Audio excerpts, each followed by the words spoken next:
Assalamualaikum teman-teman. Perkenalkan, namaku Widya Putri Rahmawati, seorang mahasiswa jurusan Analis Kesehatan Poltekkes Kemenkes Semarang, Prodi D3 Teknologi Laboratorium Medis dengan nomor induk mahasiswa P1337434121076. Di video kali ini aku akan menjelaskan tentang diksi. Nah, teman-teman tuh pasti udah gak asing lagi nih sama yang namanya diksi kan? Yap, di setiap pelajaran bahasa Indonesia pasti ada materi yang namanya diksi.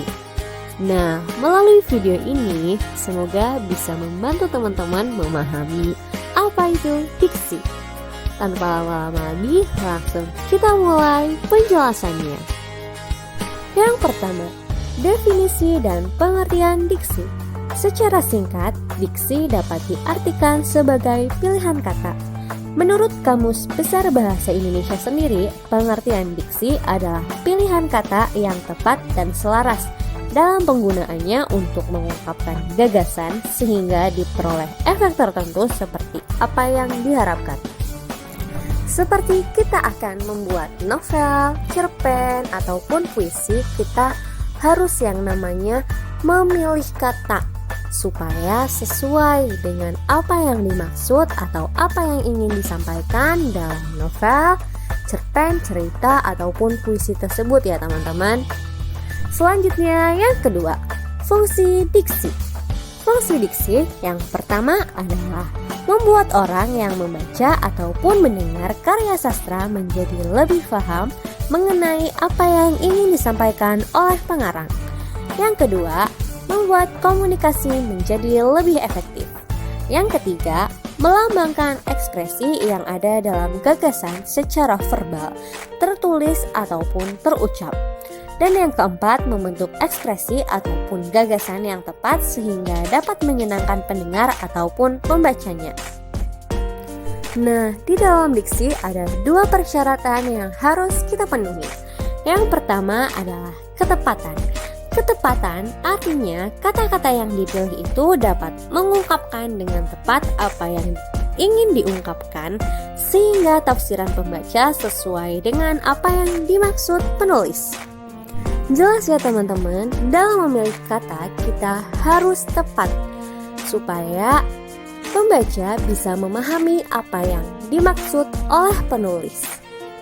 Jadi pembaca tidak akan salah memahami atau menafsirkan ataupun memaknai apa yang ingin disampaikan oleh penulis. Yang kedua, kesesuaian.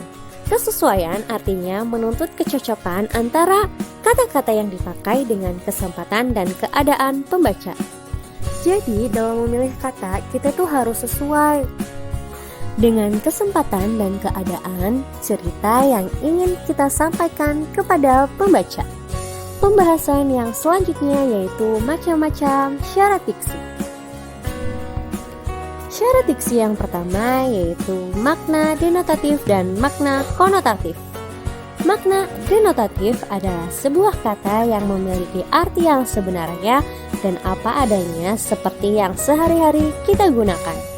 Sedangkan makna konotatif adalah sebuah kata yang mengandung makna kias atau bukan kata yang sebenarnya. Contoh makna denotatif. Saya membantu ibu menggulung tikar usai pertemuan keluarga selesai.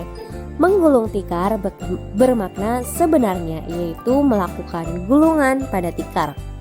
Yang kedua, Bapak mendapatkan meja hijau gratis saat membeli beberapa barang elektronik. Meja hijau bermakna sebenarnya meja berwarna hijau. Gimana teman-teman? Jelas kan? Yang kedua, contoh makna konotatif. Contoh makna konotatif yang pertama yaitu Mutia merupakan anak emas dalam keluarganya. Anak emas bermakna anak yang paling disayang, bukan berarti anaknya warnanya emas ya teman-teman. Yang kedua yaitu Pak Rizal menjadi tangan kanan polisi untuk membantu memecahkan kasus penculikan. Tangan kanan bermakna orang kepercayaan. Jadi bisa dipahamin ya teman-teman, kalau konotatif itu makna yang tidak sebenarnya, sedangkan makna denotatif adalah makna yang Yang kedua, makna umum dan makna khusus. Makna umum merupakan sebuah kata yang mempunyai ruang lingkup cukup luas dan dapat diperinci maupun dijabarkan kembali menjadi lebih khusus, tahap lanjut, dan sederhana. Jadi makna umum tuh masih sangat luas ya teman-teman, masih bisa dijabarkan, dan bisa diperinci lagi. Contohnya yaitu ikan. Ikan kan masih banyak banget ya jenisnya teman-teman. Nah, ikan itu masih makna secara umum. Nah, kebalikannya yaitu makna khusus, merupakan sebuah kata yang mempunyai ruang lingkup terbatas, sempit, dan kata tersebut tidak bisa diperinci maupun dijabarkan kembali karena sudah khusus atau spesifik. Contohnya, kalau umumnya tadi ikan, makna khususnya yaitu ada ikan kan jenisnya banyak nih, ada contohnya seperti yang digambar yaitu ada ikan lele, ikan gurame, ikan cupang, dan masih banyak jenis ikan yang lainnya. Yang ketiga, kata konkret dan kata abstrak. Kata konkret adalah kata yang memiliki makna acuan objek yang bisa dilihat, dirasakan, didengar, dan dicium oleh panca indera. Artinya, makna konkret itu adalah nyata, bisa kita rasakan, bisa kita lihat, bisa kita dengar. Contohnya yaitu sepeda motor. Sepeda motor kan bisa kita dengar ya, bisa kita rasakan juga nih, bisa kita lihat, nyata tuh ada barang. Nah, sedangkan kata abstrak adalah kata yang mempunyai acuan berupa pengertian atau teori konsep, di mana di dalamnya abstrak harus ada pemahaman dan pengetahuan karena karakteristiknya yang tidak berbentuk, masih berupa imajinasi, gagasan, atau ide. Contohnya cinta, cantik, sedih, bahagia, itu kan gak bisa kita lihat ya teman-teman. Harus ada pemahaman lebih lanjutnya mengenai kata-kata tersebut. Yang keempat ada sinonim. Sinonim adalah persamaan kata dengan arti sama atau hampir. Maksudnya, kata yang bersinonim bisa jadi berbeda tetapi memiliki makna yang serupa. Nah, ini tuh jelas banget ya teman-teman, pasti ini tuh udah sering banget sinonim, persamaan kata.